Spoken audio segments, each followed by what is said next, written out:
Hi hello नमस्कार, कसे आहात सगळे? सगळ्यांना शिव सकाळ. मराठी भाषा दिनाच्या सर्वांना खूप खूप शुभेच्छा. हा बघा मराठी अस्मितेचा भगवा झेंडा कसा फडकतोय ते. चला आज करायला घेतले मी शेंगदाण्याचे लाडू. त्यासाठी शेंगदाणे भाजून घेतलेत. त्यानंतर आज म्हटलं ह्या गुळाचा खूनच करून टाकावा, कापून घ्यावं. चला ते कट करून घेतलं. हे बघा मी देशी शेंगदाणे, देशी गूळ आणि इथं थोडे ड्रायफ्रूट्स घेतलेत.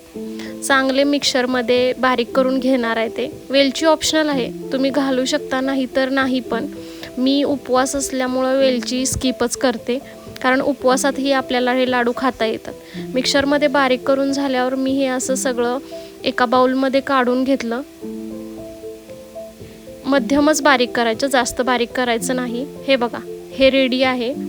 आता मी लाडू बनवायला घेते. हे चांगले असे गोल लाडू वळवून घेते. लगेचच होतात हे लाडू.